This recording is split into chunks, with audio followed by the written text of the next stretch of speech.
I must have been 5 years old, and there was a coup happening in Cameroon. Now, we ended up in the compound in Agape. It was nothing but children there. I don't remember where the adults were, but they felt like we were safe at the palace, so they took us there. And we're all there with Mabry, Mamata, everybody in Alaki, all the little kids in Alaki, myself, my sister, who's now, who's no longer with us, and several military vehicles just ran up into the compound, and we didn't know what to do.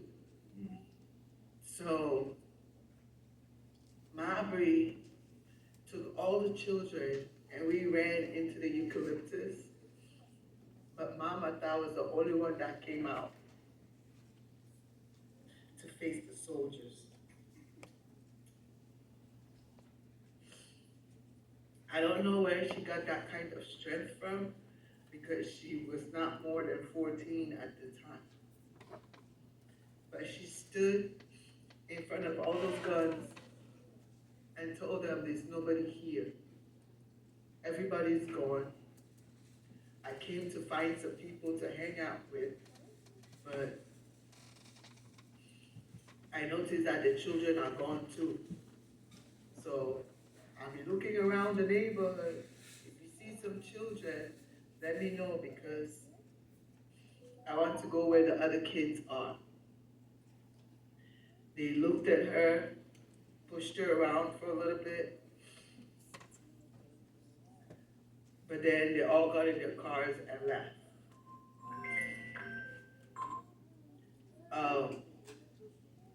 That was the first time I ever saw her just stand up in front of people that could have killed her.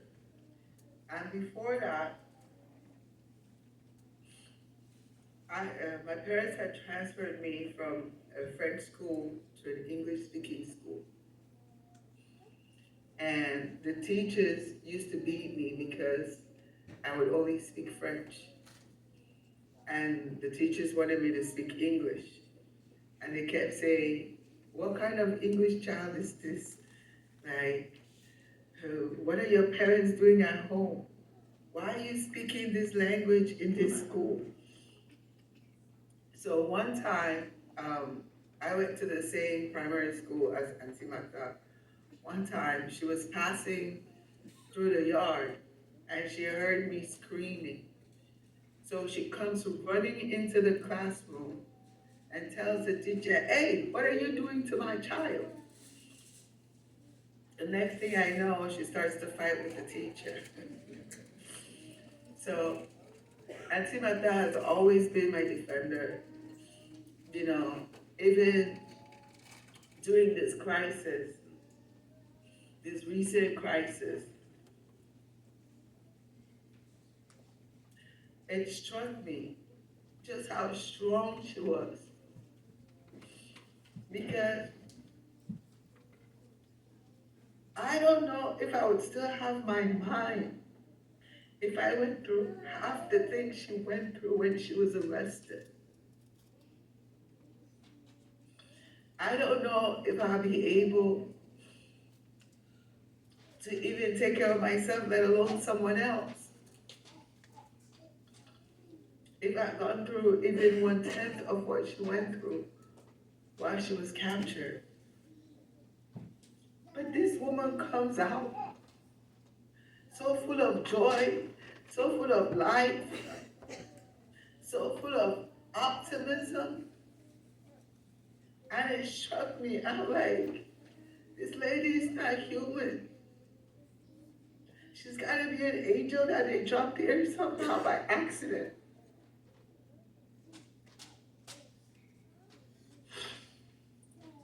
The whole time she was in Ivory Coast. A lot of people don't even know that her original destination was not Ivory Coast.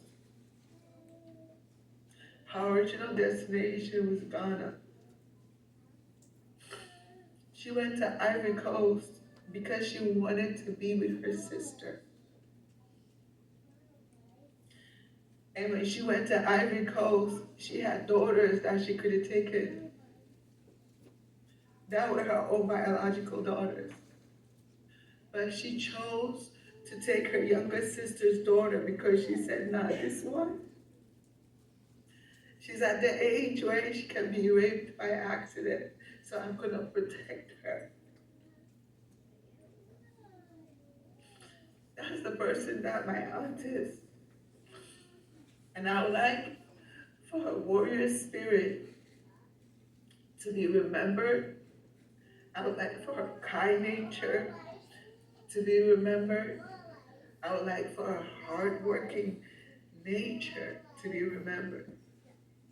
Because the one thing she always told me, especially when she saw one of my pictures and I'm sitting on a motorcycle in my dad's costume, she laughed when she saw that picture because she said, "I have a dance company too. And who taught you how to ride a motorcycle? I told you not to get on a motorcycle until I teach you. I'm the one that's going to teach you how to ride a motorcycle." So I'm really in pain right now because I imagine the next phase of my life. Learning about business from my aunt, learning about life from my aunt. Now I have to grow up and step in her shoes. And they're pretty big shoes to fill. But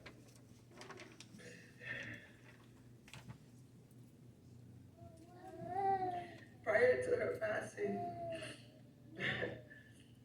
she reminded me that the only people that really have good food are people who hustle hard.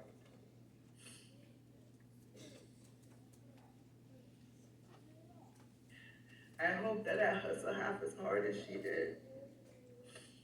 Because I know to do the full thing would be too much.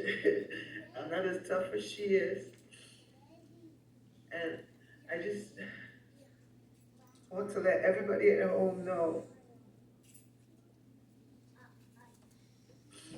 that she was thinking of all of us, even to her last breath. She was thinking about how we're going to get along.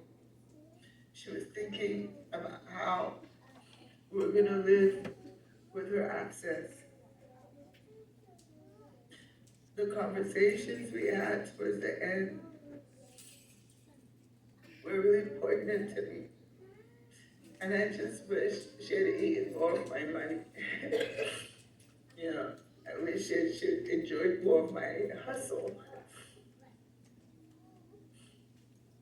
But I'm glad that she was able to get a little bit of it. And I made a promise to myself that I'm not going to leave this planet until people know who my auntie was. Because she was bigger than life. She was not just my sister, my aunt, my mother, but she's a heroine, an example of what a strong woman looks like and what a strong woman should be like. Full of compassion, full of empathy, and definitely a hustler to her last breath. Thank you.